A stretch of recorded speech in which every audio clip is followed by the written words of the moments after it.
Mark Monday from MMAfighting.com with the forum with Chuck Liddell, who fights Tito Ortiz in the big fight on Saturday night here in Inglewood. Chuck, Tito was saying at the press conference that just ended a few minutes ago that he has some moles in your camp. He was kind of insinuating that he knows what you've been doing in training camp.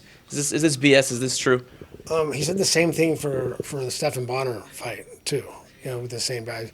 I think he's just taking jabs at Dave and taking at Antonio because they're training me.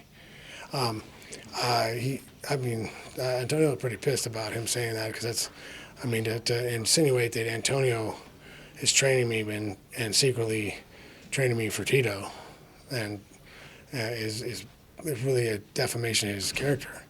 That's not cool. To say that when it's not true. You think he crossed the line with that? That was maybe just some trash talk that crossed the line? Yeah, that's way across the line. You're taking a guy's character. You're basically telling other people that want to come, don't train with Antonio McKee.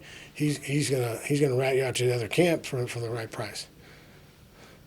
Last week, you guys were at the open workouts in West Hollywood, and Tito was kind of heckling you a little bit at the open workout. I don't know if you saw the video or if you even heard him at the time when it happened. What were your thoughts on that? Look, I heard him at the time. Watch the video. You see he's walking out the door, right? As he's saying that, he's leaving because there's no security there, so I think he was worried I would turn around and say something. He's just an idiot. It's one of those things. I used to work in bars. You remember those guys that when you're working the door and they're talking about how they're going to kick your butt as they walk down the street. They just keep walking, but they keep talking about kicking your butt and keep walking. Yeah, they really think they're going to. He was worried about me checking him right there, so that's why he walked out the door.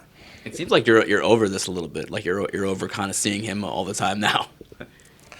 I was over seeing him when it started.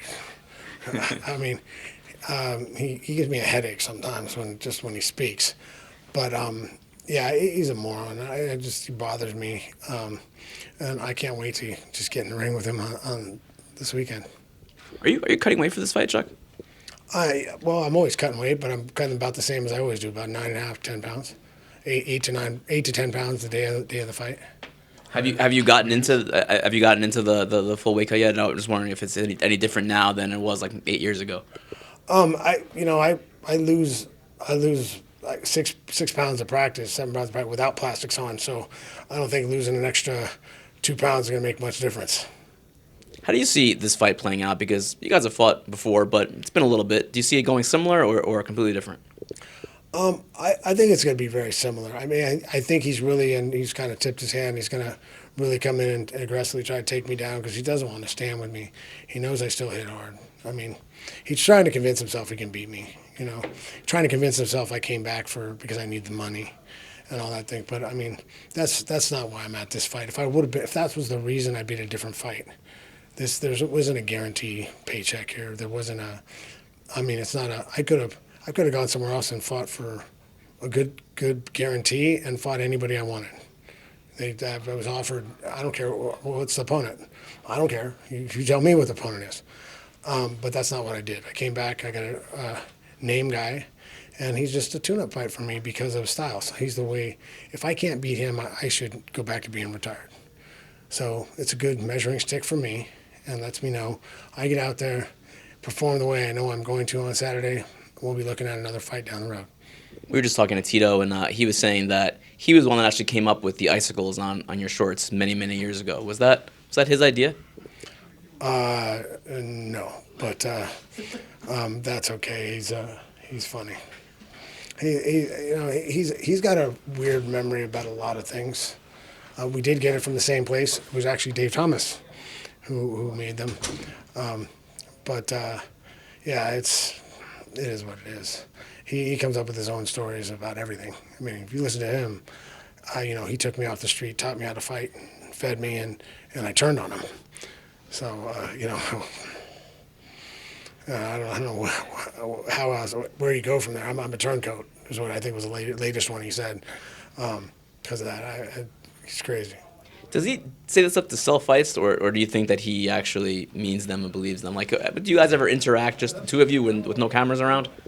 No, we typically do not. I mean, I don't like him. I don't like being around him. I mean, we're civil. I mean, we've been at charity events together. We've done stuff. That's how this whole thing started. We squared off for a charity event. I actually told him I was going to post and say something funny. Say something. I told him. The charity asked us to take a face-off picture. Okay, why not put it in there? I said, I'll just put why not. And then he got all, and he even apologized at another charity event saying, oh, I'm sorry I got emotional. And like, how do you get emotional? We fought, 10 years ago, 11 years ago. Like, you're still emotional about losing 11 years ago? It's over. It's a long time ago, man. Relax. That made you emotional. We put in a picture. Why not? And I get so obviously it still haunts him. Those two losses still haunt him. And, you hear him today again mention having Lorenzo and Dana behind me. That he says that's why that's why I won those fights, because I had them behind me. I mean, did they get in the ring with me? Did you see it? I didn't see Dana throwing any punches for me.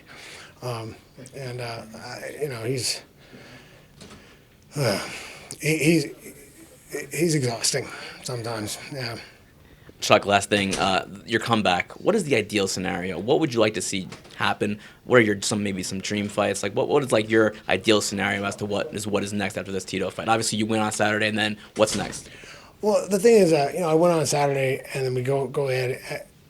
We'll see what's out there. What it depends on how this fight does, how this pay-per-view does. It depends on a lot of things, who's available and who's, But there's a lot of options out there, and there's a lot of interesting options for me, and that's the thing that Tito has a hard time wrapping his mind around, is that, he's like, oh, Chuck must need the money. That's why he's coming out of retirement. I'm like, I don't think like him. I didn't fight for the money. I don't fight for fame. I fight because I love fighting. I came back to fight because this makes me feel alive. I'm excited to be in the ring. It has nothing to do with money. If it was money, I would have done one of those other organizations with a big guarantee, not taken a big gamble on some big show. I'm a conservative type of guy. If I needed the money, I would have gone the conservative route. I don't, so I can gamble. I'll gamble with house money. I'm good. So I'm on a gamble. Yeah, we could make a lot of money for the show, but we could not. But that doesn't matter. I get to fight. That's the reward. I am back. Thanks, Chuck. Appreciate it, man.